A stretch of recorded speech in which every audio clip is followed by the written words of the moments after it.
Ito ang ating bayani na si Ain, na napagod na sa lahat at sa bawat tao sa paligid niya, hanggang sa naisip niyang wakasan na ang kanyang buhay matapos ang kahihiyan, pagkakanulo, at pagdurusa na kanyang tiniis. Paulit-ulit niyang sinasabi sa sarili, wala akong naabot sa buhay ko, at tapos na ang lahat. Ang buhay na ito ay hindi patas. Ngunit ano nga ba ang nagdala sa kanya sa ganitong kalagayan? Balikan natin sandali ang kanyang kwento. Bilang isang batang lalaki, si Ain ay nakipagtulungan sa isa sa mga grupo na kaakibat ng guild ng adventurers. Makikita natin na sila ay nakikipaglaban sa isang dambuhalang daga sa loob ng dungeon. Ang grupo nila ay maliit lang, isang lalaki, isang babae, at si Ain mismo. Ang lalaki ay si Zod, siya ang nagsasalo sa leeg ng daga gamit ang kanyang espada. Hindi siya masyadong bihasa, at hindi pa niya ito natatapos. Dito pumasok ang babae na si Julin, at nagpakawala ng apoy na sinunog ang daga. Sa tulong ng dalawa, napagtagumpayan nilang talunin ang daga. Tumingin si Zod kay Ain na may pangungutya. Sige,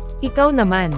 Gawin mo ang karaniwan mong trabaho. Suriin ang daga at tingnan kung ano ang makukuha natin dito. Ang tungkulin ni Ain ay ang i-appraise ang loot na naiwan ng mga halimaw matapos mamatay. Ngunit hindi dito natapos si Zod, dagdag pa niya, tingnan mo rin kung may magagamit dito. Habang sinubukan ni Ain buhatin ang mga bag, natamba siya dahil sa bigat. Tumawa si Zod at nang insulto, sa totoo lang, wala kang silbi sa buhay na ito. Maging si Julin ay nang biro, kalmado ka lang, Zod. Galing siya sa mahirap na uri, sa totoo lang, pwede pa nating pretuhin siya ng mas masahol pa. Akala ko dati na siya ay isang anghel. Lumapit si Ain sa bangkay ng daga para simulan ang kanyang trabaho. Sa kanilang mundo, kapag ang isang bata ay umabot sa tamang edad, nagigising ang kakayahan na kaakibat ng propesyon na nakatakda para sa kanya. Ngunit sa sapat na training, maaari pang lumago ang kanyang kakayahan. Ang mga propesyon sa mundo na ito ay malinaw ang pagkakahati. Rare class, iilan lang na may pambihirang kapangyarihan. Common class, mga mandirigma at mages na kayang makipaglaban. Poor class, tulad ni Ain, kasama ang mga magsasaka at matatanda na walang lakas upang makipaglaban. Dahil namatay ang kanyang ama, kaya kailangan niyang umasa sa sarili. Ang pinakamabilis niyang nakitang daan ay maging adventurer at mabilis na kumita ng pera. Ngunit naging mayaman ba siya? Hindi naman. Nang i-appraise niya ang daga, mababa ang rank nito, pero mataas ang halaga ng mga ngipin nito. Sinubukan niyang hilahin, ngunit nabigo, kaya tinawag niya ang kanyang mga kasama. Tumaas ang kilay ni Zod, aasahan mo ba na ako na ang bahala sa dumi na iyon? Hindi kaya iyon dahilan kung bakit kita isinama. Tahimik lang si Ain at tumingin.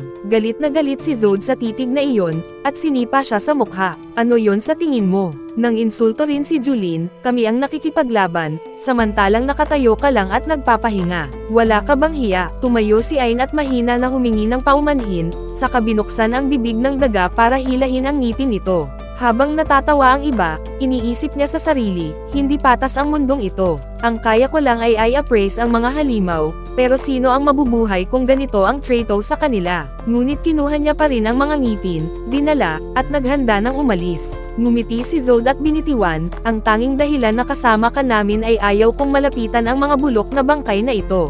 Tumugon si Ain ng mahinahon, naiintindihan. Wala siyang magawa kundi tanggapin ang ganoong trato para lang mabuhay. Habang naglalakad sila, nakita nila ang bangkay ng isang hunting dog. Tinawag si Ain para kunin ang mga materyales nito. Ngunit napansin niya agad, guys, may mali. Ang strange nito. Rank B ang dog na ito. Hindi dapat ito nandito. Ngunit pinutol siya ni Zod, tumahimik ka at gawin mo ang trabaho mo. Naiwan si Ain na walang magawa. Nagpatuloy sila, at nakita ang isa pang hunting dog. Akala nila swerte na at may kayamanan silang makukuha. Ngunit nag-ingat si Ain, bumalik tayo. Delikado ito. Pinagtawanan siya ni Zod, ngayon gusto na ng cleaner ang magdesisyon para sa atin. Kung gusto mong umalis, umalis ka ng mag-isa. Naintindihan ni Ain na kailangan niya ang trabahong ito para mabuhay, biro lang iyon, Zod. Mananatili ako sa inyo. Kalimutan mo na. Ngunit ilang hakbang lang, nakita nila ang 10 hunting dog corpses sa unahan. Natuwa ang grupo, iniisip na tapos na ang kanilang kahirapan at naghihintay ang kayamanan.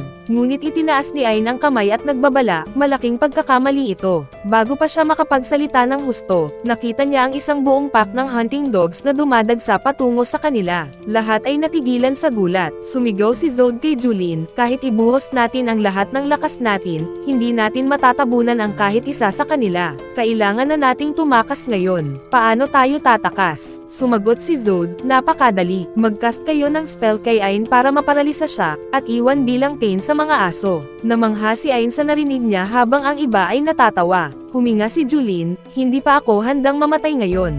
Nag-cast siya ng spell. Hindi makagalaw si Ain, at ang grupo ay tumakas, iniwan ang kanilang kasama bilang pain. Sinimulan ng mga aso na kalmo ang kanyang katawan, pinutol ang kanyang mga braso at binti, walang bahagi ng katawan ang naiwan na buo. Pero dahil sa paralysis spell, hindi niya naramdaman ang sakit. Sa bawat kagat, may bato sa tabi niya. Kinuha niya ang isang bato at pinukpok ang mga asong kumakagat sa kanya. Tinapon niya ang pagkain mula sa kanyang mga pak. Pagkatapos, tumayo siya at tumakbo. Ito na ang huling pagkakataon niya para mabuhay.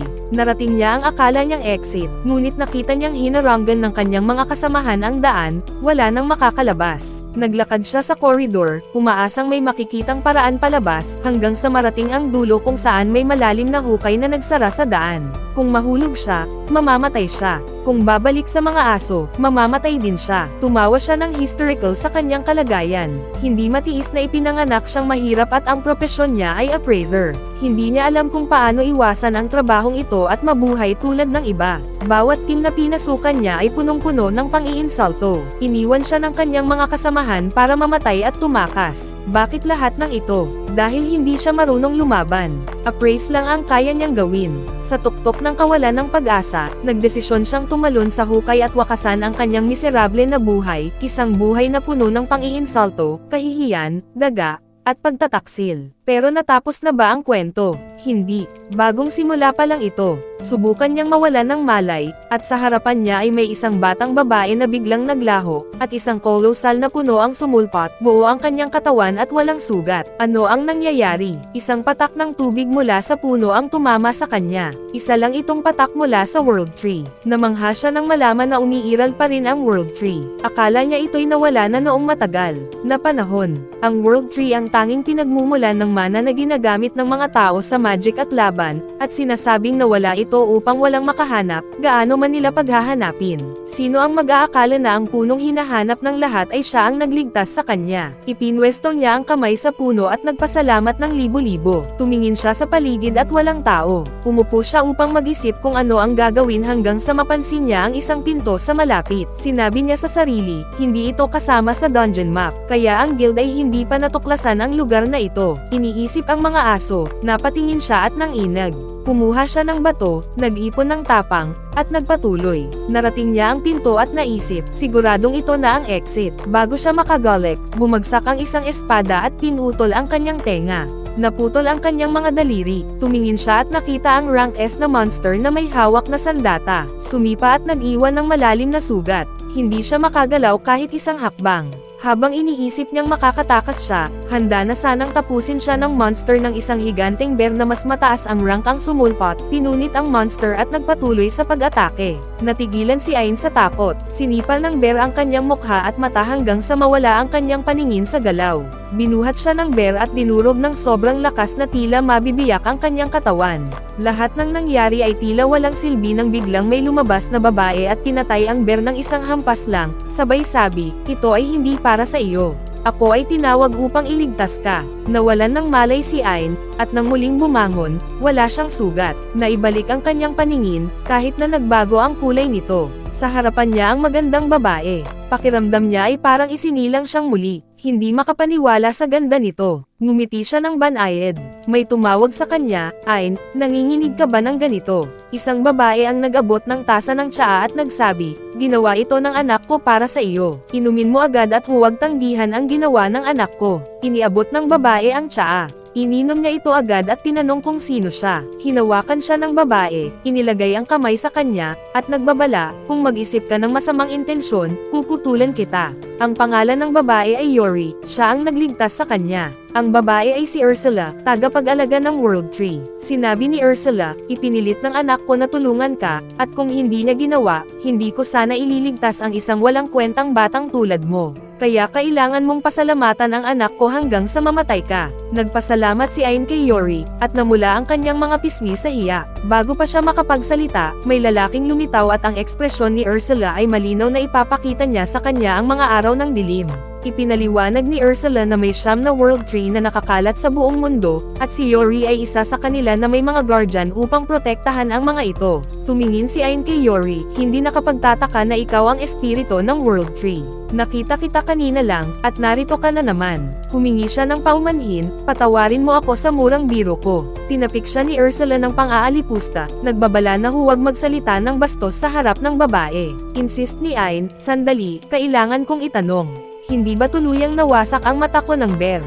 At hindi ba tinapos na rin ang buhay ko? Paano ako buo ngayon? Sumagot si Ursula, ginamit namin ang tubig mula sa World Tree para pagalingin ka, at ang iyong mata, gumawa kami ng artificial mula sa maliit na piraso ng puno. At aaminin ko, may napakalakas itong kapangyarihan. Dagdag niya, lahat ito ay dahil kay Yori na nakiusap para sa kanyang paggaling. Tumingin si Ain kay Yori at nagtanong bakit ginawa niya ito. Sagot niya, isang dahilan lang. Pinagpasalamatan mo ako nang iligtas kita. Dagdag ni Ursula, bihira lang na may makaligtas dito. Ligtas sila ni Yori, pero walang nagpapasalamat. Pag nalaman nilang siya ang World Tree, pinuputol nila ang mga sanga at umaalis. Kaya natuwa siya nang pasalamatan mo siya. Nagpasalamat muli si Ain, at mahigpit na sinabi ni Ursula, tama na. Nagtalo si Yori, sabi niya delikado sa labas, at hindi pa pwede umalis si Ain. Sumagot si Ursula, ano ang magagawa ko? Pangako ko na poprotektahan ka, at hindi kita iiwan. Bukod dito, hindi gumagana ang teleportation magic dito. Umiiyak si Yori, alam na kapag lumabas si Ain mag-isa, mapapahamak siya agad. Sabi ni Ursula, ganoon ka kahalaga sa iyo. Wala akong magagawa kundi isa lang. Maghanda ka, bata, tuturuan kita hanggang kaya mo nang umalis mag-isa. Nagliyab ang determinasyon ni Ain.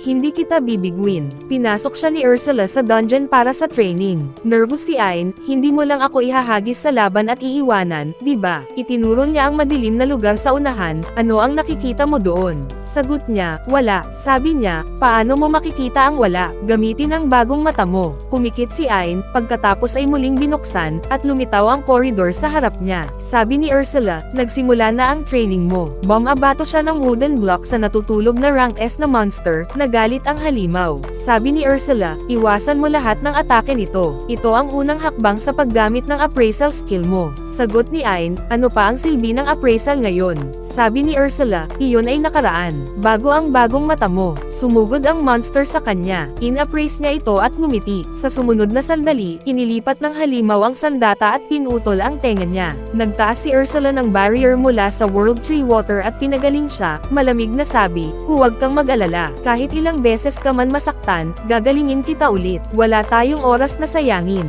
Sinira niya ang barrier at ibinalik si Ain sa laban. Sa pagkakataong ito, nang i-appraise ni Ain, may kakaibang nangyari. Parang bumagal ang oras at ipinakita ng appraisal kung paano atakihin ng monster. Kumilos siya, nakaiwas, at nagtagumpay. Tumulo ang kagalakan sa kanya. Naiwasan niya ang atake ng rank S monster. Ngunit muli itong sumugod mula sa likuran, hiniwa ang likod niya. Tumayo si Ain, kinagat ang ngipin. Dapat magtagumpay ako. Kapag na-master ko ang kapangyarihan ng mata na ito, wala nang makakatayo laban sa akin. Paulit-ulit siyang sinubukan hanggang sa tuluyang nakaiwas sa lahat ng atake. Sabi ni Ursula, ngayon para sa pangalawang test. Sapat na ang pag-iwas. Ngayon, papatayin mo ito. Binigyan siya ng espada at sinabi, ito ay mula kay Yori. Isipin ang sakit na dinanas niya nang dalhin ito sa iyo. Kapag nabasag ito, susugurin kita. Hawak ni Ain ang espada, nag-charge ang monster. In-appraise niya ang galaw nito, hulaan ang atake, pero miss ang strike niya. Sinubukan muli, wala pa rin. Sa huli, ginamit niya ang bagong kakayahan, in-appraise ang path mismo ng monster. Sa wakas, nakikita niya lahat ng galaw nito. Habang umatake ang beast, tumama siya ng tama, isang strike lang, tapos na ito. Tuwang-tuwa siya sa tagumpay. Ngunit tinapik siya ni Ursula, mahaba pa ang landas mo. Patayin mo rin ang natitirang monsters. Mula sa anino, lumitaw ang mas maraming halimaw. Humanda si Ain, pinagsama ang lakas, at isa-isa, pinabagsak ang lahat hanggang puno ng katawan ang sahig. Sa unang pagkakataon, tumayo si Ain ng matayog, mas malakas kaysa dati. Sabi ni Julin, halika, pumunta tayo sa pangalawang leksyon. Ngunit pinutol siya ni Ursula, may gusto muna akong ituro sa iyo. I-appraise mo ang mga monsters na ito at kunin ang kanilang kakayahan gamit ang bagong mata. Nagulat si Ain, anong klaseng brilliance ito? Sinubukan niya ang kakayahan, at sa sandaling na-grasp niya, pakiramdam niya ay parang sisabog ang ulo niya. Nagsimula siyang tumakbo at natuklasan na napakabilis ng kilos niya. Na-realize niya ang ganap na kapangyarihan.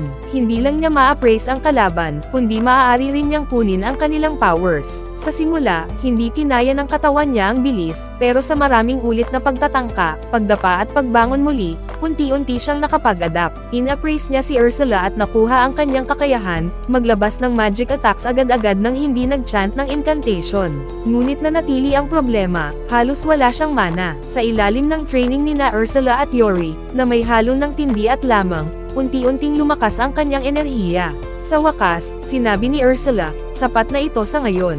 Ano ang masasabi mo sa laban ng paghihiganti? Sumagot si Ain ng nagliliyab na espiritu. Dinala siya pabalik ni Ursula sa dungeon upang harapin muli ang Death Bear na minsang punit-punit sa kanya. Nang ineg si Ain sa tensyon, at sinipa siya ni Ursula, sumigaw, bakit sa tingin mo sinanay kita? Bumahas sa kanyang alaala ang bawat sandali ng kahinaan at kahihiyan. Sumigaw si Ain, patay na ang lumang Ain. Nagliyab ang kanyang espiritu. Sumugod siya sa bear, nagcast ng fire magic, ngunit miss. Pinaganya niya ang kanyang speed, in-appraise ang galaw ng bear, at nagpakawala ng wind magic. Lalong nagalit ang bear at nag-counterattack. Muling umatake si Ain gamit ang fire magic, at sa wakas, sinunog niya ang beast ng tuluyan. Nakuha niya ang mga kakayahan ng Death Bear, na rank S dagdag. Sabi ni Ursula, dahil natalo mo na ang isa na minsang Sumire sa iyo, handa ka nang tahakin ang sariling landas mo. Tapos na ang training mo. Bumalik sila kay Yori, at si Ursula ay nagsalita ng may pang-aalipusta, ang anak ko ang nag-request na ibigay ko sa iyo ang isang regalo. Pero sa mukha mong iyon, paano mo ito karapat-dapat? Ipinakita niya ang core ng World Tree Spirit. Nagtangkang tumanggi si Ain, hindi, sobra na ito. Hindi ko matatanggap. Sumagot si Ursula, huwag kang mag-alala, hihiram mo lang ito. Nagcast ako ng spell sa iyo. Kapag namatay ka, ibabalik ka nito rito. Pumikit ka para maipwesto ko sa loob mo. Ipinwesto niya ang core sa mata ni Ain. Tumingin siya sa paligid para kay Yori, ngunit wala siya. Pagkatapos, narinig niya ang boses niya, nandito ako. Lumabas ako mula sa mata mo. Ipinaliwanag ni Ursula na inilagay niya ang core ng World Tree sa loob ni Ain, kaya tila naging katulad siya ng puno, at ngayon ay makakapaglakbay si Yori sa pagitan nila. Mahinang sabi ni Yori, kasama mo ako. Kapag pagod o sugatan ka, gagalingin kita. Tinanong ni Ain, Ursula, wala ka bang pagtutol? Nagliyab ang damdamin ni Ursula, sa dangal ko, sang-ayon ako. Pero alamin mo, si Yori, mula sa kapanganakan, walang kaibigan o kasama, palaging mag-isa, kasama lamang ako. Kaya kapag kasama kanya, maaari ko siyang ipagkatiwala ng ligtas. Inabot niya ang kamay, isa pang regalo. Nagcast siya ng spell ng infinite storage, iniabot ang espada, at pinainom kay Ain ang sarili niyang core, upang masubaybayan niya ang lahat ng ginagawa niya at manatiling malapit. Nagbabala siya, kung mag-isip ka ng masamang intensyon sa anak ko, puputulan kita. Tumingin si Ain kay Yori, ano ang nais mong gawin kapag nakalabas tayo rito? Sumagot si Yori, isang bagay lang, makilala ang pamilya ko, ang mga kapatid, ang iba pang puno. Dagdag ni Ursula, noong una ay iisang world tree lang, ngunit hinati sa siyam. Sabi ni Ain kay Yori, kung ganoon, mabubuhay ako upang tuparin ang pangarap mo, dahil iyon ang pinakamaliit na magagawa ko matapos ang lahat ng ginawa mo para sa akin. Nagpatuloy sila sa dungeon, pinangungunahan ni Ursula. Nakaharap nila ang isang colossal na mushroom, ngunit nadaig ito sa loob ng ilang segundo, at nakuha ni Ain ang kakayahan nitong corrosive poison. Nagpatuloy siya hanggang sa harapin ang napakalaking gate, kung saan tiyak na naroon ang dungeon boss, ang dapat niyang talunin upang makarating sa ibabaw. Pumasok siya, at sa harap niya ang core ng dungeon. Kung sisirain niya ito, babagsak ang dungeon magpakailanman. Wala nang makakarating sa tree ni Yori, at hindi na niya kailangan ng proteksyon. Biglang nag-activate ang spell sa ilalim ng kanyang paa, at lumabas ang isang napakalaking monster na agad umatake. Halos madurog siya, pero nakaiwas si Ain, at ginawang bato ang kanyang kamay. Tumama ang monster, pero nablock ni Ain at natunaw ang kamay nito. Nawala ang kontrol ng halimaw at nag-wild swing sa kabilang braso, pero iniiwasan ni Ain lahat ng atake at nagtago sa likod ng malaking bato. Lumabas siya at nagcast ng bagong spell na itinuro ni Ursula. Sa isang hampas, natunaw ang monster ng tuluyan. Umalangaw-ngaw ang mga hiyaw ng paghanga, kamangha-mangha. Ain, anong kapangyarihan ito?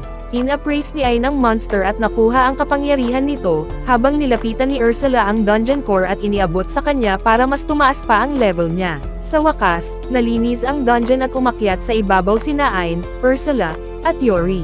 Samantala, si Zod ay nakaupo sa guild kasama ang mga kasamahan, ipinagmamalaki kung gaano kahirap ang dungeon nang pumasok siya kasama si Julin at Ayn. Sabi niya, huwag kalimutan, kaibigan, isinakripisyo ni Ayn ang buhay niya para iligtas si Julin at ako. Hindi ko makakalimutan ang sakripisyo niya. Siya ang pinakamatapang na lalaki na nakita ko. Akala niya'y natupok na si Ayn ng mga aso at walang makakaalam sa katotohanan. Biglang may narinig siyang boses sa likod. At sino ang patay? Si Ayn mismo, buhay, nakatayo sa harap nila. Paano ka nakabalik? Hindi ka ba dapat namatay doon? Tahimik na sagot ni Ayn, bumalik lang ako matapos talunin ang lahat ng monsters sa loob. Nagnitngit si Zod, sinungaling ka. Paano mo natalo lahat ng mag-isa? Ngunit tumingin sa kanya ang mga tao, hindi ba siya ang nagligtas sa inyo? Dapat ba kayong magdiwang na buhay siya? Ipinakita ni Ayn ang katotohanan. Nagcast ng paralysis spell sa akin sina Julin at Zod at iniwan bilang pain sa mga hunting dogs. Pinuno ng galit ng mga tao si Zod, hinarurot ng kung ano ang hawak nila, at walang nakapagtiis sa kanya. Itinaas ni Ayn ang kamay, tama na. Buhay ako, iyon ay sapat na. Tumingin siya kay Zod, salamat sa lahat, at umalis. Pagkatapos, bumalik siya kasama si Ursula at Yori sa isa pang dungeon, na tinalo ang boss nito. Mas lalo pang na-evolve ang mata ni Ayn. Habang naglalakad, sabi niya kay Yori, pasensya, wala tayong natagpo ang kapatid mo sa dungeon na ito. Biglang umalangaw-ngaw ang isang sigaw. Tumakbo si Ayn patungo sa tunog at winasak lahat ng monsters sa daan, para bang wala silang halaga. Natagpuan niya ang isang babae at isang binata na inaatake. Tumakbo ang babae diretso sa kanyang mga braso, umiiyak. Sa wakas, natagpuan kita. Ikaw ang aking bayani. Ang babaeng iyon ay si Claudia, prinsesa ng kaharian, at ang binata ay si Jasper, master ng pinakamalaking trading company. Dinala sila ni Jasper sa kanyang mansion bilang pasasalamat. Lahat sila ay umupo ng magkakasama.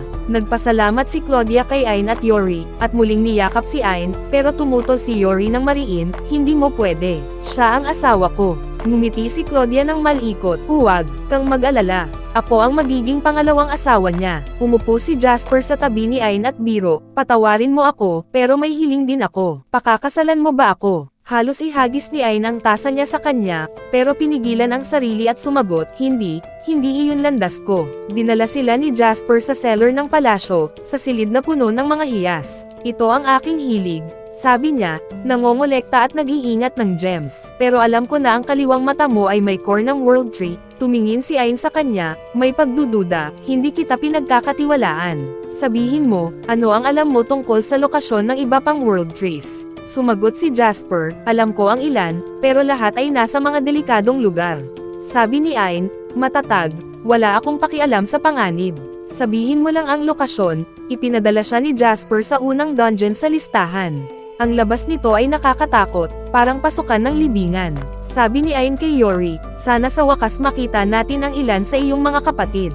Pumasok muli si Yori sa mata niya. Nagpatuloy si Ayn hanggang sa marating ang isang sealed wall. Sabi ni Ursula, ang pader na ito ay hinabi ng magic. Hawakan mo at papasok ka sa dungeon. Inilagay ni Ayn ang kamay, at biglang nagbago ang paligid. Nasa puso siya ng malawak na kagubatan. Maligayang pagbabalik, matagal na mula noong huli tayong nagkita. Ito si Bena, nakababatang kapatid ni Yori, nanunood sa pamamagitan ng magical crystal.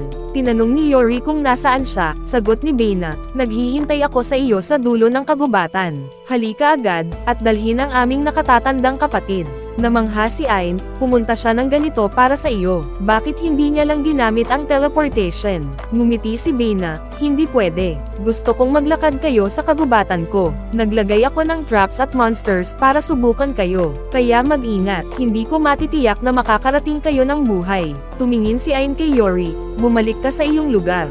Delikado ang daan na ito. Sumunod siya, at sinabi ni Ayn kay Bena, huwag kang mag-alala. Isipin mo, nasira na ang dungeon na ito. Nagliwanag ang mga mata ni Bena sa tuwa, ipapakita ko sa iyo ang tunay mong sarili sa harap ni Yori.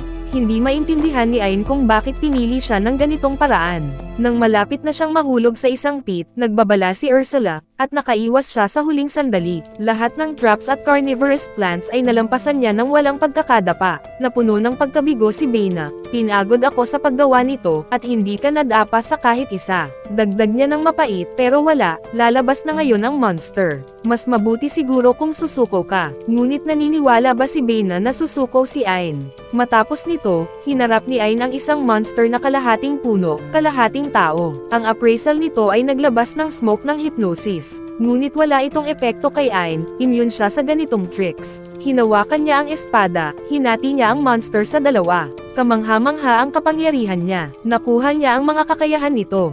Biglang may mga unseen strikes na umatake sa kanya. Sabi ni Ursula, huwag kang mag-alala. Na-appraise ko ang mga monsters na umatake sa iyo. Nagcast siya ng gravity magic at itinapon lahat sa lupa. Ngunit umaasa pa rin si Bena na baka madapa si Ain sa isa sa kanyang traps. Kaya nagpadala siya ng 2 pang monsters, ngunit pinutol ni Ain ang pareho sa isang hampas. Samantala, malayo si Zod sa dungeon, nalunod sa kapigatian, bulong sa sarili, lahat ng ito ay dahil sa basurero. Sa kanya lahat ng kasalanan ni Ain. Pumunta siya sa guild, at pagpasok niya, nanahimik lahat. Wala nang makatiis sa presensya niya. Nakita niya si Julin nakaupo kasama ang 2, tinawag siya, nasaan ka buong oras na ito? Sumagot siya, huwag kang lumapit sa akin. Sinabi niya sa mga tao na si Zod ang nagcast ng spell kay Owen at iniwan bilang pain. Sinubukan niyang ipagtanggol ang sarili, pero umiyak si Julin, pinilit niya ako. Hindi ko kailanman nais saktan si Ain. Naniniwala ang mga tao, hinalugog si Zod palabas, sa ilalim ng matinding kawalan ng pag-asa. Sabi ni Zod, isang paraan lang ang natitira. Sasabak ako sa malaking quest ng mag-isa at ibabalik ang aking sirang pangalan. Pumasok siya sa dungeon na aksidenteng pareho sa pinaglabanan ni Ain. Hindi sinasadyang hinawakan ang pader at nahila sa loob ng kagubatan. Takot na bulong sa sarili, kailangan kong magpatuloy. Ngunit sa unang hakbang, nahulog siya sa spike trap, halos mamatay, at natapon sa labas ng dungeon, designed para itaboy ang nasa bingit ng kamatayan. Ngunit hindi siya sumuko, nahulog sa halos lahat ng traps ni Bena. Sa wakas, narating niya ang isang lawa kung saan naghihintay ang kolosal na buwaya. Hinugot ang espada, ngunit sumugod ang buwaya at itinapon siya, handa na tapusin siya. Sa huling sandali, lumitaw si Ain at hinati ang buwaya sa 2.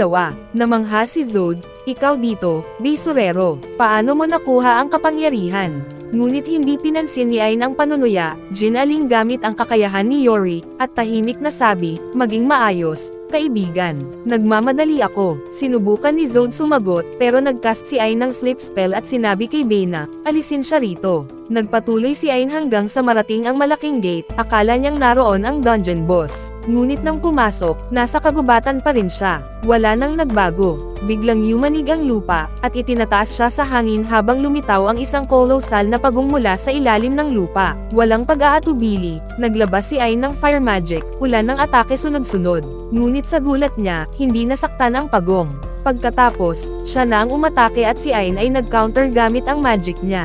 Naniniwala siyang natalo na niya ito. Ngunit hindi, ang apoy sa bawat hampas ay hindi man lang tumama sa kanya, parang naabsorb ng lupa sa paligid niya. Nang maunawaan ni Ain ang katotohanan, bumaba siya, at hinayaan ang malaking pagong na lumakad sa ibabaw niya. Ngunit nanatili siyang buo at hindi nasaktan. Sa sandaling iyon, nabasag ang ilusyon, at ipinakita niya ang kanyang tunay na anyo. Matapos ang lahat ng iyon, napalambot si Bena at ginabayan sila sa daan patungo kay Yori. Nang makita ni Yori ang kanyang kapatid, dali-dali siyang tumakbo at niyakap ito. Sabi ni Bena, gusto kong sumama sa iyo. Hindi sumalungat si Yori, ganoon din si Ain. Bumaba ang maliit na pagong at nagbago ito bilang isang babae. Siya ang tagapag-alaga ni Bena na si Karomi. Natigilan si Ursula nang makita ito, sapagkat minsan siyang naging guro. Tumanggo siya ng may paggalang, at ang kanyang tinig ay banayad, walang sino mang nang ahas magsalita. Pagkatapos, inilagay ni Bena ang kanyang core kasama ni Karomi sa mahiwagang mata ni Ain upang makasama siya sa paglalakbay. Napuno si Ain ng kagalakan nang makita niyang masaya si Yori na muling nagtagpo sa kapatid, at nangako siya sa sarili, kailangang tulungan ko siyang matagpuan ang natitirang 6 niyang kapatid. Kasabay nito, nagising si Zod sa labas ng dungeon, galit at nasaktan dahil iniligtas siya ni Ain. Umiiyak siya sa pagkabigla at inggit. Ang taong dating basurero lamang sa ating mga dungeon ay ngayon nang ibabaw na sa akin. Kinabukasan, dinala ni Jasper si Ain sa punong himpilan ng guild sa kabisera. Nag-aalangan si Ain, natatakot sa opinyon ng mga tao, ngunit tiniyak ni Jasper, hanggat ako ay kasama mo, walang sino man ang manggahas magsalita. Nang dumating sila, namangha ang mga tao, dahil kilalang mayamang tao si Jasper. Nagkalat ang bulong-bulungan, sino yun na kasama niya? Lumapit ang receptionist at nagtanong, paano ko kayo matutulungan? Sabi ni Ain, may dala akong mga bagay mula sa dungeon. Nais kong ibenta ang mga ito. Sigurado, maaari ko bang makita ang iyong guild card? Ipinasa niya ito. Nang mabasa ang pangalan at appraiser rank, namangha siya, Rango D, pinakamababa, at ang propesyon ay simpleng appraiser lamang. Naging biktima si Ain ng pangungutya. Ang iba pang residente ay nagsabing, walang sino man dito ang kayang talunin ang isang halimaw. At unti-unting tinutokso siya, sinasabi, siguradong dati siyang nagtatrabaho kay Jasper. Tinawag niya ang mga halimaw na kanilang natalo noon. Nagbanggaan sila at bulong-bulungan, siguradong ninakaw niya ang mga ito noon pa man. Ang karaniwang tao ay hindi kayang magkaroon ng ganito, nalungkot si Ain at bulong, kaya nga hindi ko gustong pumunta sa guild. Sa sandaling iyon, pumasok si Guildmaster Megan, at nagka-silent ang lahat. Lumapit siya kay Ain at banayad na sinabi, maganda ang iyong mga mata. Huminga ka lang, dahan-dahan. Pinatunayan ni Jasper, lahat, siya ang lumaban sa mga halimaw na iyon. Tuwang-tuwa si Ain dahil may sumusuporta sa kanya. Isang tao ang sumagot, natutuwa akong may tulad mo dito. Pagkatapos, inutusan siya ni Jasper, ipakita mo ang lahat ng natitirang lihim na bagay mo. Nilabas niya ito at umuwi sa bahay. Sa gabi, nakaupo siya kasama si Cairo at nagtanong tungkol sa natitirang mga kapatid ni Yori. Wala kaming alam sa kanila, pero may 6 pa. At pinaghihinalaan kung may pang-7 kapatid, sagot ni Cairo. Ain, paano? Gusto ko lang malaman kung nasaan ang panganay nilang kapatid.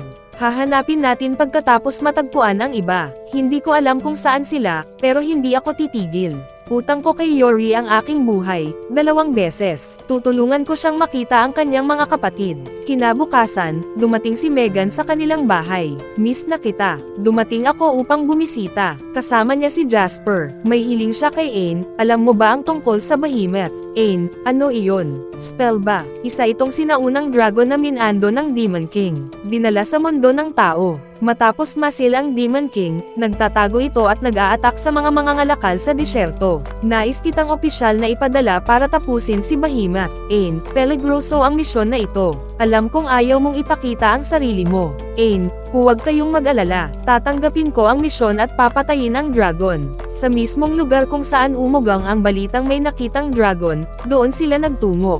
Habang naglalakbay sila, sinabi ni Ursula, delikado ang dragon na ito. Inaabsorb ang spells mo at ginagawa nitong sarili nitong kapangyarihan. Nakatago ito sa ilalim ng lupa sa araw.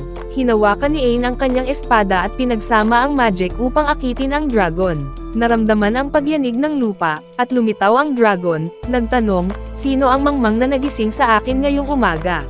Malaki at nakakatakot ang anyo nito. Sabi niya, wala pang nakatalo sa akin noon. Sobra ang aking kapangyarihan mula pa sa kapanganakan. Bakit mo nais mamatay dito? 2 bagay lang. Una, ang pangalan ko ay Ain. Pangalawa, nilisan ko ang mundo para sirain ka. Salot. Tumawa ang dragon, akala mo kayang makalaban sa akin. Mangmang ka. Dumating ka ba rito para sa wakas mo? Nagumpisa ang dragon ng apoy laban kay Ain. Ngunit iniiwas niya lahat ng hampas na parang wala lang. Hinala ang buhangin ng disyerto, tinutulak patungo kay Ain, ngunit umatake si Ain at isang hampas ang pinuputol ang braso ng dragon. Nagulat ang dragon, hindi pa ako nasaktan sa buong buhay ko. Ain, ibigay mo sa akin ang lahat mo. Mahina ang depensa mo. Lumubog ang dragon sa lupa, at nagtaka si Ain kung nasaan ito. Muling sumulpat mula sa ilalim, tumitig sa kanya, ngunit bigla, sumabog ang katawan ng dragon, nagkalat ang labi nito at nagdulot ng pinsala sa paligid. Isang saksi ang sumigaw, paano mo nagawa ito? Ain, wala akong ginawa. Ginamit ko lang ang lahat ng magic habang nasa loob ka. Alam kong na-absorb ng balat mo ang spells, pero hindi ng katawan mo. Una kitang inasar para ibaba mo ang depensa mo, at eksakto ang naging reaksyon mo. Inamin ng dragon, nagawa mo ang isang bagay na walang nakagawa bago sa iyo. Nagawa mo ang isang bagay na hindi pa nagagawang kahit sino, bago ito tuluyang naglaho sa lugar. Tinanong ni Yori, ano ba ang problema mo? Panalo ka pa rin naman. Ain, kung patuloy itong aatake sa tao at walang makakapigil, ano ang nangyari sa akin kung hindi kita nakilala? Yori, masama at nakakasakit sa tao, pero ikaw ay naiiba. Hinango ni Ain ang skills ng dragon at bumalik sa Royal Palace. Sinalubong sila ni Claudia at ipinaliwanag sa ama niya ang ginawa ni Ain. Nang dumating ang hari, nanginginig si Ain. Hari, walang kailangan ng seremonya. Natutuwa akong makita ang magiging asawa ng aking anak. Ain, susunod po ako sa inyong utos, aking Panginoon. Pinatawag kita dahil natalo mo ang dragon na hadlang sa kalakalan, iniligtas mo rin ang aking anak sa kagubatan, at tinapos mo ang panganib ng Demas. Hindi ko alam kung ano ang uunahin kong pasalamatan. Huwag po ninyo akong pasalamatan. Salamat kay Yori. Siya ang nagpagaling sa inyong anak nang iligtas namin siya. Pinasalamatan din ng hari si Yori at sinabi, ikaw ay kabilang sa mabubuting tao sa lupaing ito. Naway lalo ka pang lumago. Ipinagkaloob niya ang medalya ng kaharian kay Ain upang magamit niya saan man. Magagamit mo ito kahit saan ka magpunta, sabi niya. Iniisip ni Ain na malaking tulong ang Reg Along ito para hanapin ang natitirang pamilya ni Yori. Sa bayan, pinag-uusapan ang bayani na nagpatay ng dragon ng Demon King ng mag-isa. Narinig ito ni Zod, ngunit patuloy siyang hinahamak. Naalala niya nang minsan siyang mas malakas kay Ain, kung paano niya pinapasan ang gamit nito, at inakala nilang patay na siya sa Demas. Ngunit nagbago ang lahat nang may bumangon sa harap niya, isang babae, si Echidna. Naglalakbay ako tulad ng mga espiritong naliligaw sa kalituhan. Hindi lang basta si Echidna, siya ang pinakamatandang kapatid ni Yori. Tinanong siya ni Zod, ano bang nangyayari?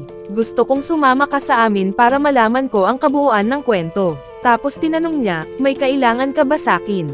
Sagot ni Echidna, wala, ramdam ko lang na galit ka sa batang si Ain, kaya gusto kitang tulungan. Wala nang iba, para makaganti ka sa kanya. Paano? Ngumiti si Echidna. Napakasimple. Alam mo ba ang tinatawag na Eye of Spirits? Sagot niya, hindi. Hindi ko pa naririnig yun. Sinabi niya, kasing tulad ng kay Ain. Saan mo sa tingin nang galing ang biglaang pag-angat ng lakas niya? Hindi mo ba gusto ng mata na tulad ng sa kanya? Nagmamakaawa si Zod, gawin mo, kahit anong paraan.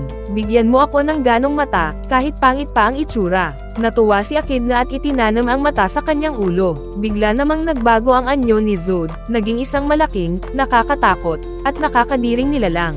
Sa parehong oras na iyon, nakahiga si Ain, may sakit, at natutulog sa loob ng manor ni Jasper, habang si Yori at Bena ay nagluluto upang tulungan siya. Sabi ni Bena, baba tayo sa market at bumili ng kailangan. Pero ang totoo, hindi lang pagod si Ain. Nahuhulog siya sa malalim na panaginip tungkol sa mga panahong mahina pa siya, noong pinapahirapan siya ni Zo at pinipilit siyang gawin ang lahat. Naalala niya ang lahat ng kalupitan noon at inisip na siguro karapat-dapat lang ang mga nangyari sa kanya. Sumagi rin sa isip niya ang mga hunting dogs na minsang umatake sa kanya. Iniisip niya, iyon na sana ang naging katapusan niya kung hindi niya nakilala si Yori. Sa panaginip niya, lumitaw si Ursula bilang madilim at nakakatakot na bersyon niya. Sabi nito, tama, iyon ang kapalaran mo. Pero sinuwerte ka lang dahil nakuha mo ang spirit core. Huwag mong iisipin na malakas ka dahil sa sarili mo. Huwag mong kalimutan kung saan ka nanggaling. Habang buhay kang magiging hamak na nilalang. Nagising si Ain nang nanginginig at natagpuan si Roselle sa tabi niya. Tinanong siya ni Roselle kung ayos lang siya. Sagot niya, oo, nanaginip lang ako ng masamang panaginip. Tinanong siya ni Roselle, masamang panaginip. Sagot niya, kung hindi ko kayo nakilala, ikaw at si Yori, ano kaya ang nangyari sa akin? Siguradong naging pagkain na ako ng hunting dogs. Lahat ng nangyari sa akin, puro swerte lang. Nandito ako dahil sa lakas na nakuha ko sa'yo, pero hindi nagbago ang pinanggalingan ko. Isa pa rin akong hamak. Nabigitan si Ursula sa narinig, pero hindi siya makapagsalita. Samantala, si Zod ay naglalagalag sa Land of Corruption, winuwasak ang kahit anong madaanan niya. Nakita niya si Julan at agad niya itong nilapitan. Nasa tabi niya ang isang lalaki na kumukuha ng espada, pero agad siyang inatake ni Zod at pinabagsak. Pagkatapos ay sinabi niya kay Julan, ano gagawin mo ngayon? Wala nang proprotektahan sa iyo mula sa akin. Nagmakaawa si Julan, patawad sa lahat ng nangyari. Maaari kong sabihin ang totoo sa guild. Hayaan mo akong mabuhay, pero hindi pa siya natatapos, tinapos na siya agad ni Zod. Pagkatapos nito, bumalik siya sa lungsod at nagpatuloy sa pagkawasak. Nakita ni Yori at Bena ang takbuhan ng mga tao. Agad tumulong si Yori, nilalapitan ang mga sugatan para pagalingin. Sa sandaling iyon, may boses na umalangaw-ngaw, tama na ang laro, unahin niyo sina Yori at Bena. Biglang sumugod si Zod, papatama kay Yori, pero mabilis na nagtaas si Bena ng barrier para salagin ang atake at hinayla si Yori para makatakas. Binasag ni Zod ang barrier at tumakbo sa kanila. Naglagay si Bena ng panibagong barrier, pero nabasag iyon agad at tinapon siya palayo. Tumakbo si Yori para yakapin at protektahan ang kanyang kapatid. Papalapit na si Zod para tapusin sila. Sabi niya, tanga ka para ibigay sa kanya ang ganong kapangyarihan. Dahil sa kanya, mamamatay ka ngayon. Sa tingin mo mangyayari yan habang nandito si Ain? Hindi. Biglang lumitaw si Ain at iniligtas sila, pinwersang humarap kay Zod at sinabing, tupusan mo siya. Sinubukan niyang umatake, pero walang lumabas. Sumugod si Zod at inatake si Ain, pero nasalag ng bata at itinulak ito palayo. Hindi tumigil si Zod, pero paulit-ulit niyang hindi matamaan si Ain dahil lahat ng atake ay nasa salo. Pinapanood sila ni Echidna mula sa itaas at bamulong, mamamatay ka ngayon. Ito lang ba ang kaya mo, basura? Doon napagtanto ni Ain na si Zod nga ang kaaway. Sinabi ni Zod, tinalikuran ko ang kahinaan. Nag-alinlangan si Ain at sinamantala iyon ni Zod, tinamaan siya at bumulagta siya ng malayo. Susundan pa sana niya ng isa pang atake pero umatras si Ain.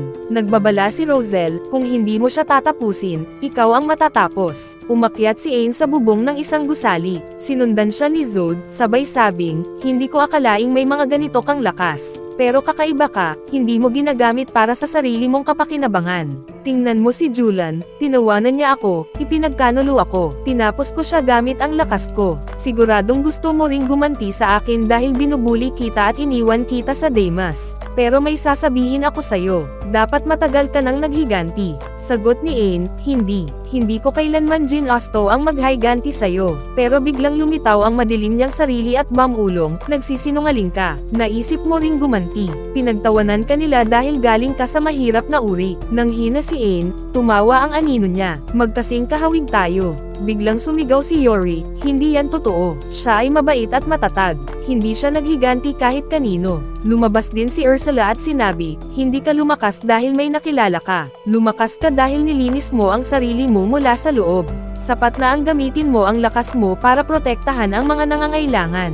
Wala kang sinaktan kailanman. Hindi tulad nila, sabi ni Yori, ang dahilan kung bakit nandito ako ngayon, ang dahilan kung bakit nahanap ko ang pamilya ko, ay dahil sa'yo. Sa sandaling iyon, tila nagising si Ain mula sa loob. Matatag niyang sinabi, oo, tinulungan nila ako, pero ikaw at ako, hindi tayo kailanman magiging magkapareho. Biglang dumobol ang lakas niya at sumabog ang napakalakas na pagbagso ng mahika mula sa katawan niya. Muling umatake si Zod, pero nasalo ni Ain ang atake at itinapon siya ng napakalayo. Bumalik si Zod para umatake ulit, pero bumuo si Ain ng isang barrier na mas matatag kaysa sa lahat ng nagawa niya noon. Ginamit ni Zod ang lahat ng natitirang lakas para sumugod, pero hinawakan lamang ni Ain ang kanyang espada at malamig na sinabi, pagbabayaran mo ang lahat ng ginawa mo. Sa isang mabilis at tumpak na hampas, binasag niya ang Eye of Spirits na nakatanim kay Zod. Isang nakakabiglang tagpo. Inakala ni Zod na siya ang tatapos kay Ain, pero mali siya. Sa kabila ng lahat, nanatiling mahabagin ang puso ni Ain. Iniligtas pa niya si Zod mula sa sarili nitong kapahamakan at isinuko sa mga gwardya upang harapin ang hustisya.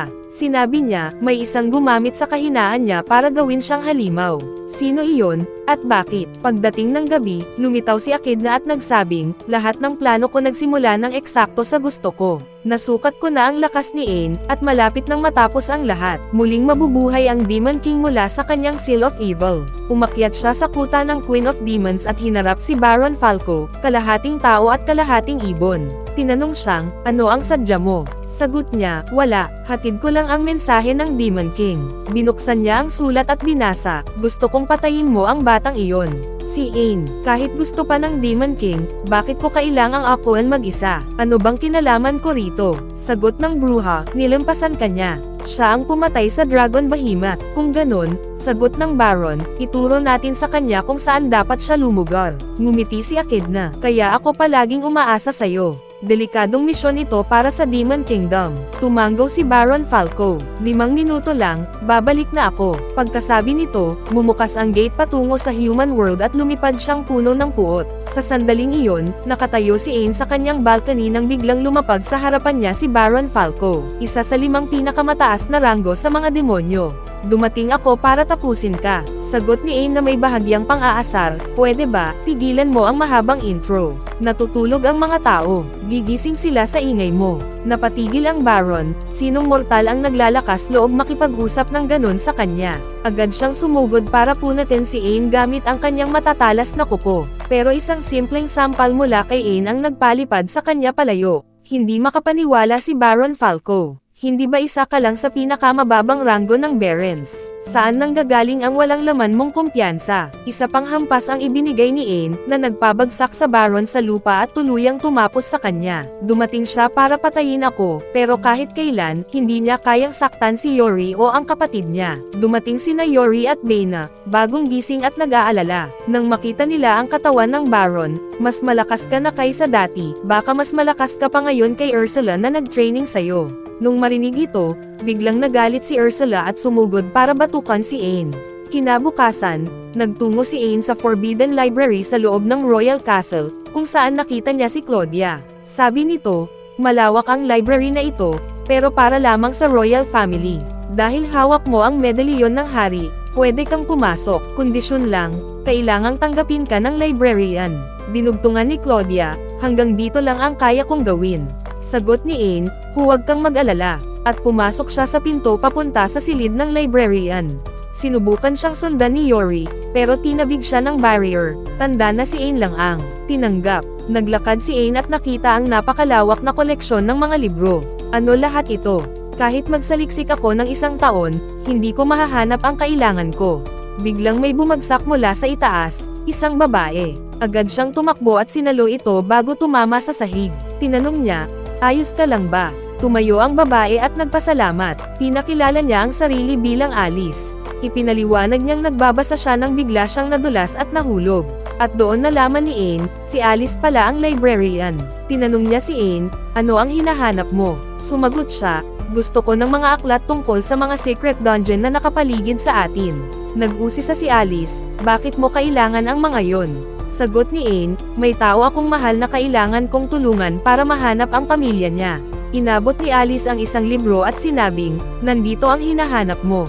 Masayang kinuha iyon ni Ain. Tinanong siya bigla ni Alice, kumusta na si Yori ngayon? Nagulat si Ain at sinabi, paano mo siya kilala? Sagot niya, nasa mga kulay ng mga mata mo ang core niya. Kilala ko si Yori dahil katulad ko siya. Isa rin akong tree spirit. Nakakagulat, hindi ba? Isa na namang kapatid ni Yori ang natagpuan niya nang hindi man lang nahihirapan. Biglang lumitaw si Akane, ang tagapangalaga ni Alice, at nagpasalamat, salamat dahil napapasaya mo ang anak ko. Tiningnan siya ni Ain at sinabing, ano bang kaligayahan ang tinutukoy mo? Tinanong niya rin kung nasaan sina Yori at Baina sa labas, pero sagot ni Akane, hindi sila maaaring sumunod. Ang library na ito ay hindi bahagi ng castle. Nasa ibang dimension ito. May gate lang sa loob ng castle na nagdudugtong dito, pero espesyal iyon. Tanging mga tao lang ang maaaring pumasok. Lahat ng lihim ng kaharian ay narito, at bilang kapalit ng pagbabantay namin, maaari naming gamitin at mabasa ang mga ito. Pero kung gusto mong makilala ni Alice ang mga kapatid niya, kailangan mong mahanap ang secret dungeon at dumiretso rito. Tinanong ni Ain si Alice, bakit ayaw mong makita ang mga kapatid mo?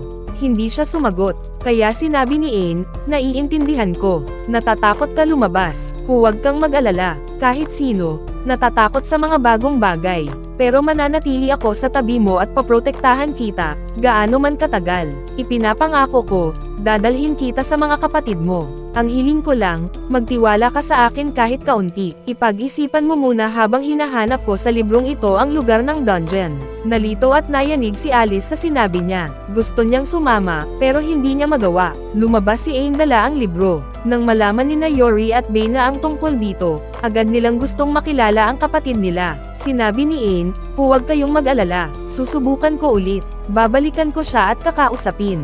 Pero mali pala ang librong ibinigay ni Alice, maling impormasyon ang laman nito, isang pekeng lokasyon.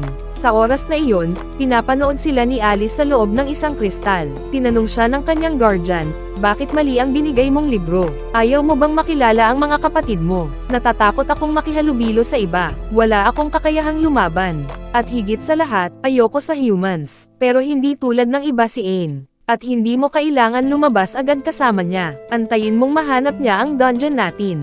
At sa totoo lang, halatang halata na hinahangaan mo siya. Kita sa mukha mo. Bakit hindi mo subukan siyang pagkatiwalaan? Wala ka namang mawawala. At kung may mangyari man, pwede ka namang bumalik. Sa mismong sandaling iyon, pumasok muli si Ain. Sinabi ni Aki, lakasan mo ang loob mo. Sabay tulak kay Alice papalapit sa kanya. Humakbang si Alice at sinabi, nagpapasya akong magtiwala sa'yo. Dalhin mo ako. Gusto kong makita ang mga kapatid ko. Binuhat siya ni Ain at lumipad sila papunta sa dungeon kung saan nakatago ang core ni Alice. Inabot ni Akahani kay Ain ang core, at sabay nilang sinimulan ang paglabas mula sa dungeon. Habang naglalakad sila, sinoob nila ang bawat halimaw na hamarang sa kanilang daraanan, at walang isa man ang nakaligtas hanggang sa makarating sila sa pinuno ng kuweba, isang dambuhalang knight na nakabaluti mula ulo hanggang paa.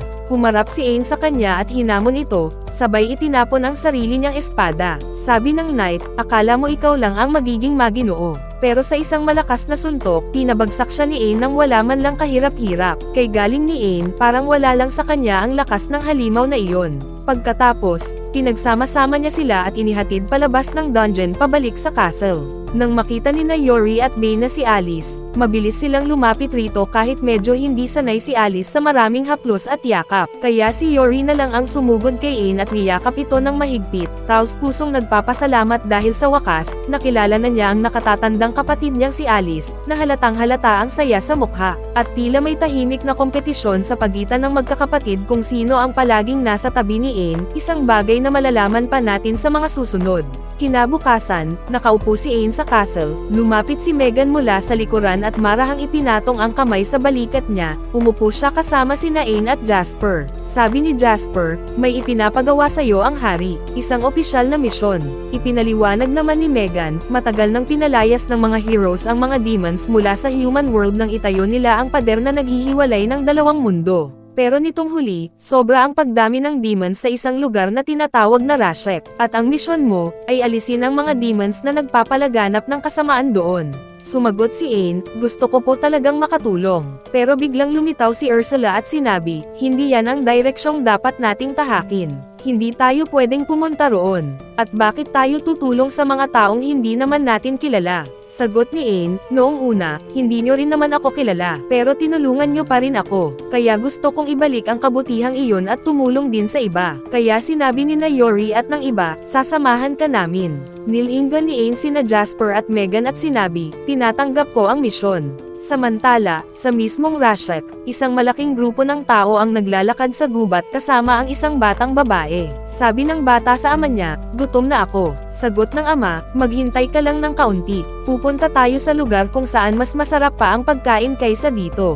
Natuwa ang bata, parang yung paradise kung nasaan si mama. Sagot ng ama, tama. Dumating sila sa isang abandonadong lugar. Sabi ng bata, ito na ba yun? Sagot ng ama, oo, ito na. Biglang lumindol ang lupa at natamba ang lahat. May sumigaw na lalaki, bilis, dalhin nyo ang handog. Pinilit ng ama ng bata, anak, lumakad ka na. Dadalhin ka ng halimaw na yan sa lugar na sinabi ko. Sagot ng bata, sige po, pero hindi ka ba sasama? Hindi ngayon. Pinilit niyang ngumiti at kinausap ang ama, okay lang po, pakiusap, huwag ka nang umiyak ulit. Pamatak ang luha ng bata, napakasakit panoorin.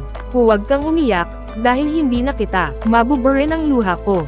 Umiyak din ang kanyang ama. Lumapit ang bata sa dambuhalang nilalang, nagsalita ito, nahuli kayo. Nagmamakaawa ang bata, pakiusap, dalhin mo na ako agad.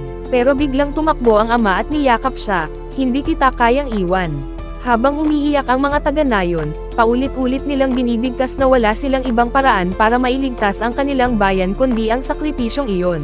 Nagmakaawa ang ama, pakiusap, isama mo na ako kasama ng anak ko. Huwag mo akong iwan. Sumagot ang halimaw, paalala na parang binibigyan sila ng babala, nakalimutan nyo na ba ang kasunduan natin? Bawat buwan, magbibigay kayo sa akin ng isang batang babae kapalit ng kaligtasan ng inyong nayon.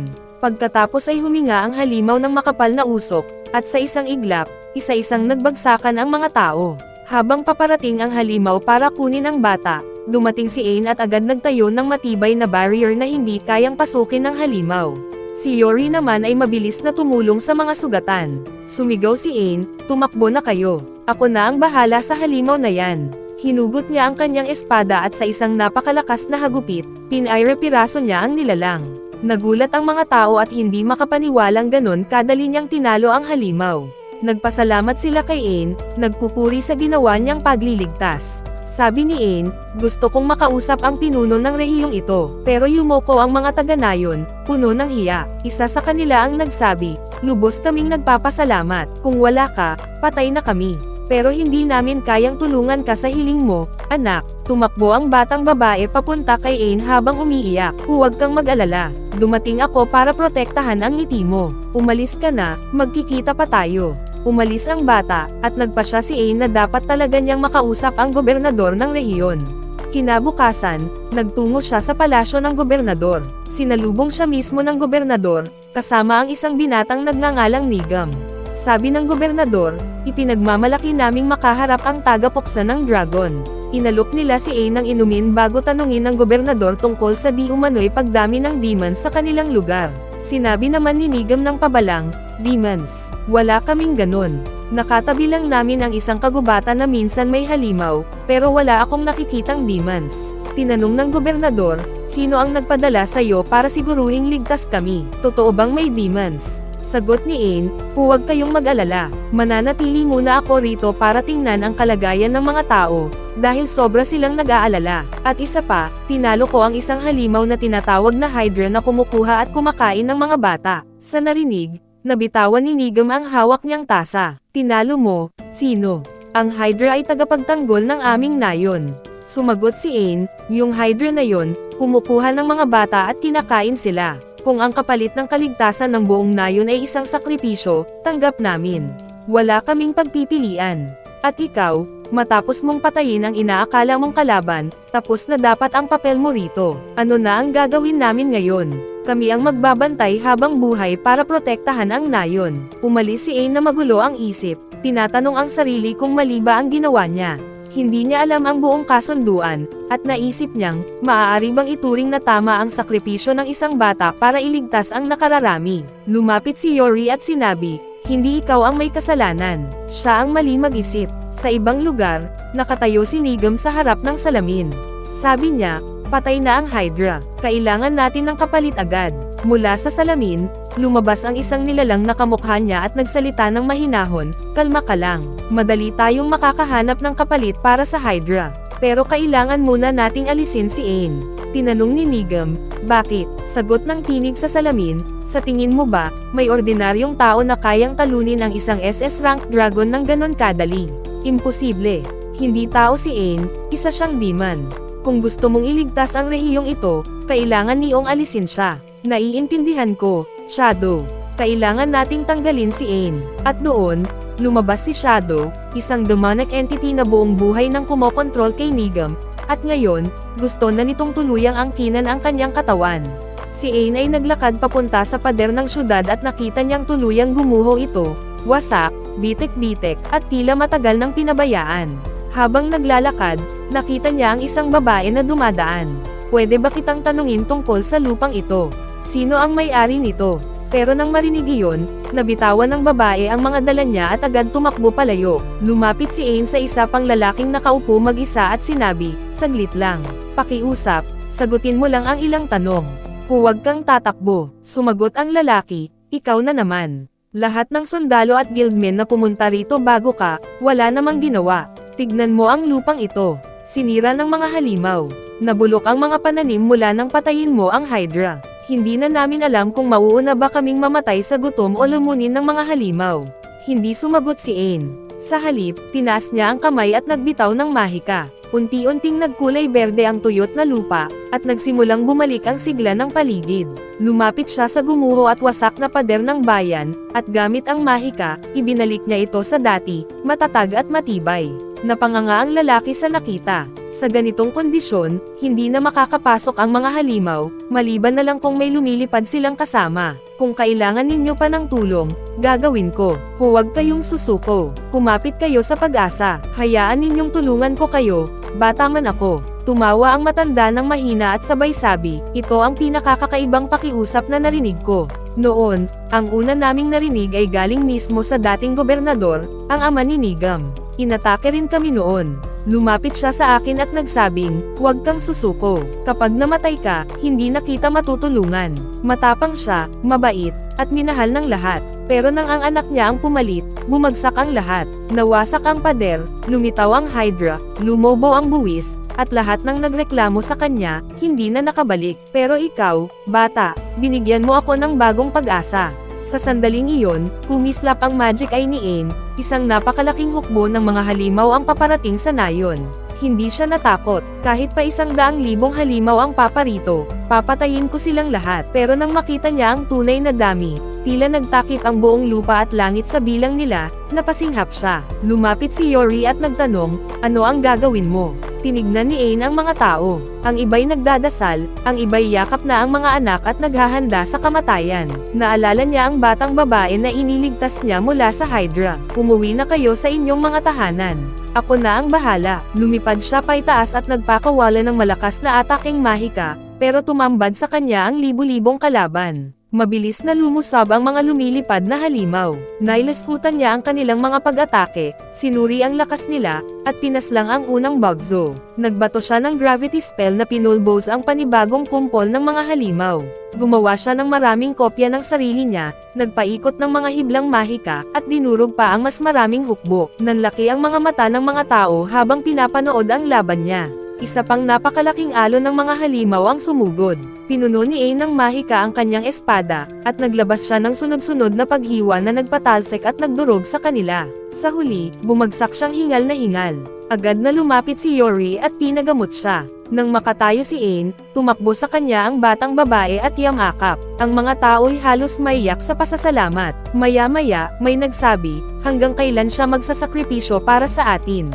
Halos hindi niya tayo kilala. Ang alam lang natin ay magreklamo at umasa. Napaisip ang lahat. Sa unang pagkakataon, nagising ang loob nila. Nagpasya sila, hindi na sila mananatiling mga inosenteng biktima. Sa sandaling iyon, lumitaw mismo si Negan at galit na nagtanong, at ano ang sinasabi ninyo tungkol sa akin?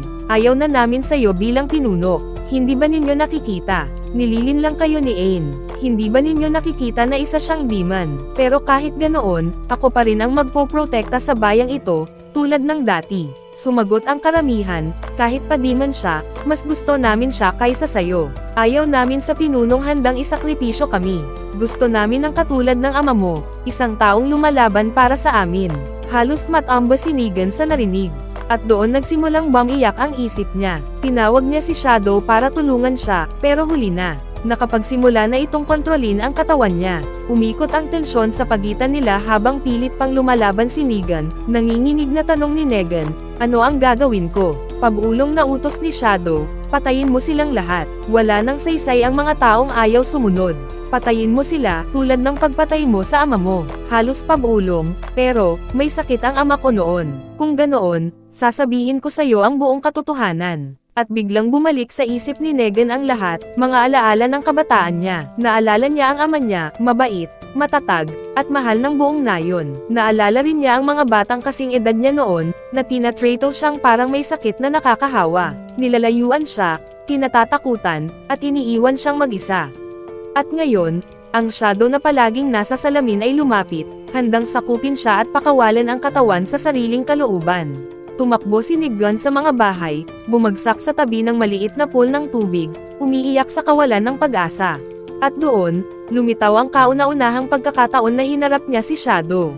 Hindi mo kailangang maging tulad ng ama mo. Maging ikaw. Ipinangako ni Shadow na kaibigan niya ito, na siya lang ang tunay na nakakakita sa kanya. Simula noon, palagi na silang magkasama. Naglalaro, nagkukwentuhan, at unti-unting nagiging sentro ng mundo ni Negan. Isang araw, sinabi ni Shadow ang tungkol sa isang medicinal herb na, kapag naibigay daw sa ama niya, ay magpapagaling dito. Ibinigay ang halamang iyon araw-araw, at buong puso niyang pinaniniwala ang gagaling ang ama niya. Ang hindi niya alam, unti-unti niya pala itong nilalason. Hanggang sa isang araw, pumanaw ang kanyang ama, at si Negan, walang malay sa katotohanan, nalunod sa pagkabigla, ay hindi na kumilos. At iyon ang sandaling sinamantala ni Shadow. Doon nagsimula ang tunay nitong pagkontrol. Tumawa si Shadow, puno ng panlilibak. Ikaw ang hanggal na pumatay sa ama mo gamit ang sariling kamay. Ako ang nag-ayos ng lahat, at doon tuluyang bumigay si Negan. Sumuko siya, parang naduraj ang kaluluwa niya, at tuluyang sinakop ni Shadow ang katawan niya. Nakatayo si Ain, hindi makagalaw, habang inanunsyo ni Shadow, ako ang isa sa 5 Demon Nobles, at ikinararangal kung makaharap ka, Dragon Slayer. Nayanig si Ain at agad na nagtanong, nasaan si Negan? Ngumisi si Shadow, malamig at malupit, nasa harapan mo siya. Pero habang nagsasalita ka, naghihirap siya sa loob, at ikaw ang dahilan kung bakit ganito ang kinahinatnan niya. Matagal na kaming umuunlad, ginagamit si Negan para pahinain ang depensa ng rehiyong ito, hanggang dumating ka at winasak ang buong plano namin. Dahil sa'yo, napilitan akong kumilos mismo. Huwag mo akong ipagkamali kay Falco na napatay mo sa loob lang ng ilang segundo. Kabisa ko ang kahinaan ng tao. At habang nasa katawan ako ni Negan, alam kong hindi ka makakatira ng diretsyo. At higit pa roon, tatapusin din kita. Pagkasabi nyon, mabilis na umatake si Shadow kay Ain. Ngunit mabilis itong naiwasan ni Ain. Sinubukan niyang ikulong ito sa isang magical barrier.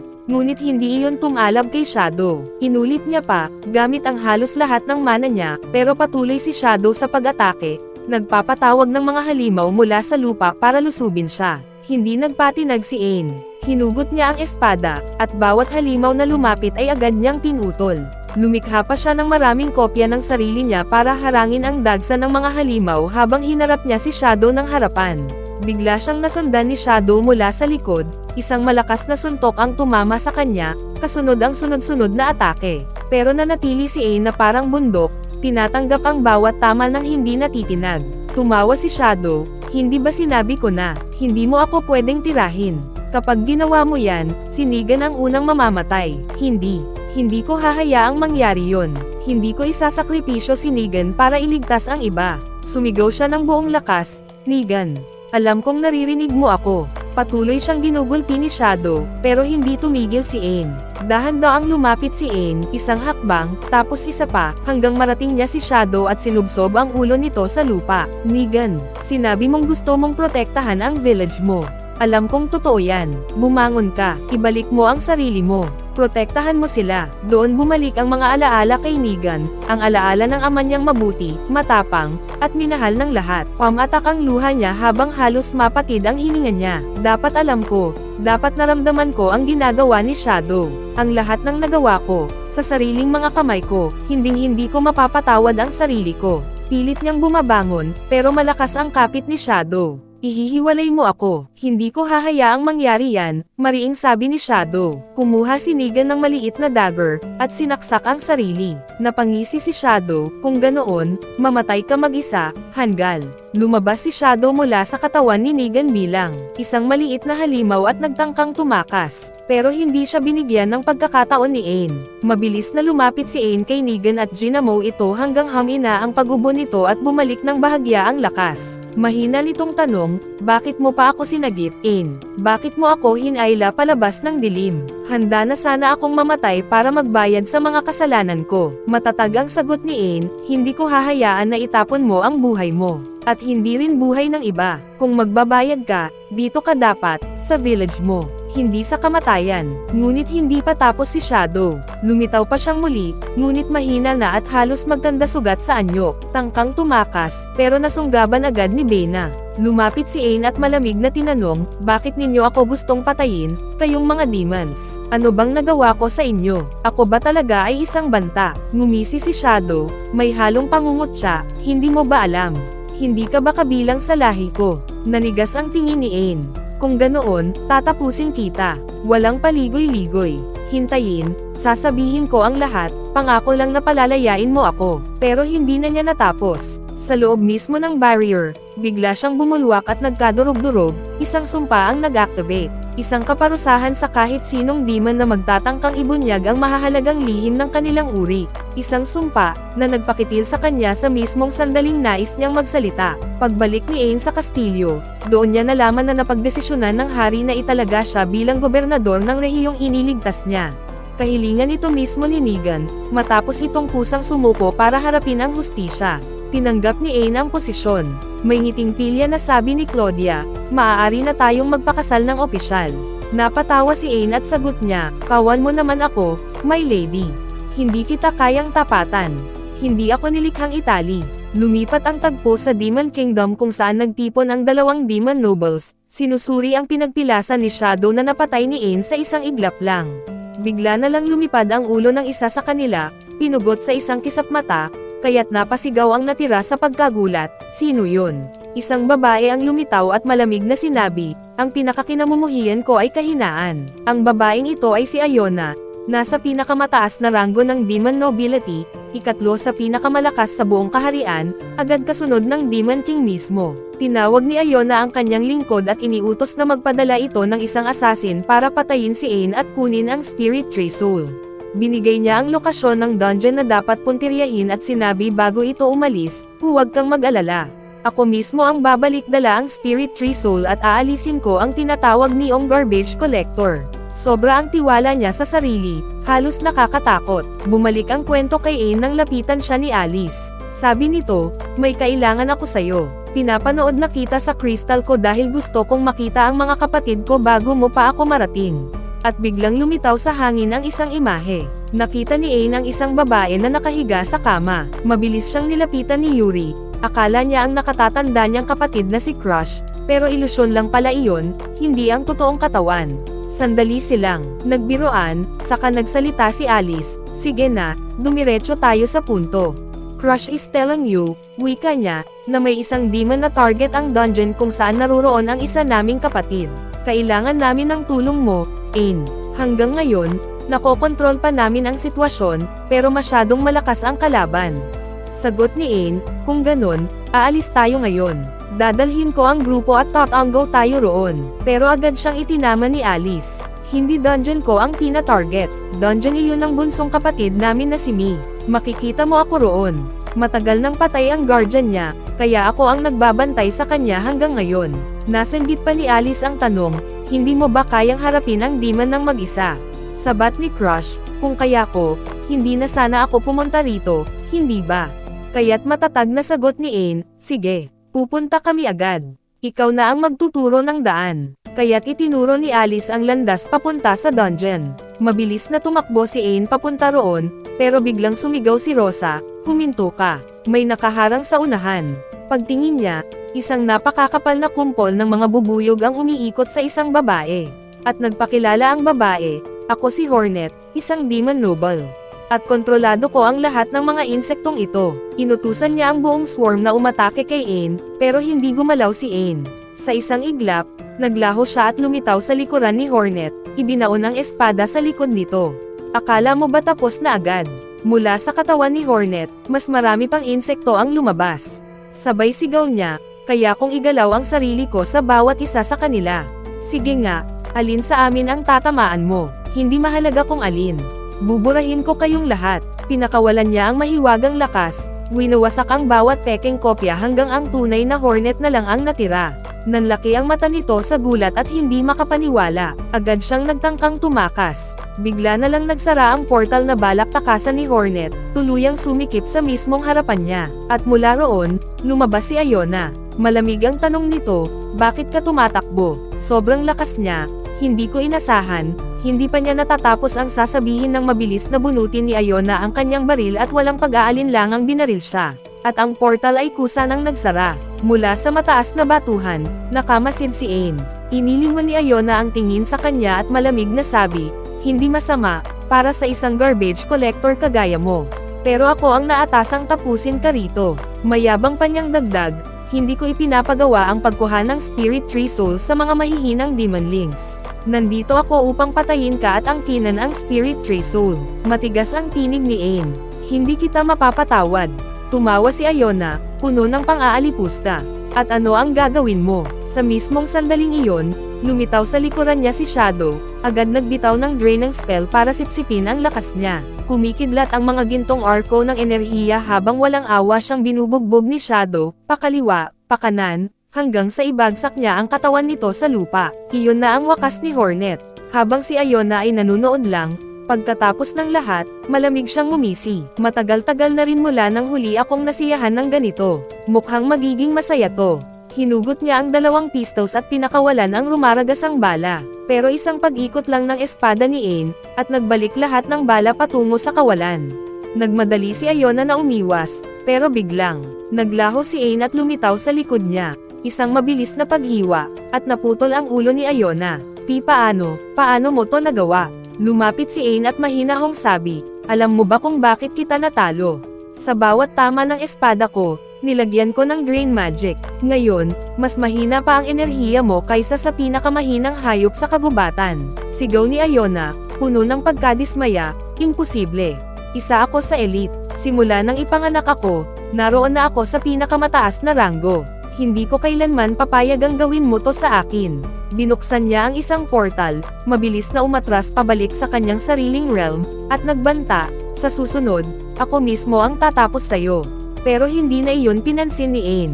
Ang tanging nasa isip niya ay makarating kina Mi at Crush bago pa mahuli ang lahat. Pagdating nila, inakay ni Alice si Ain papunta sa lugar, at agad niyang nakita ang isang puting barrier na nakabalot sa buong dungeon.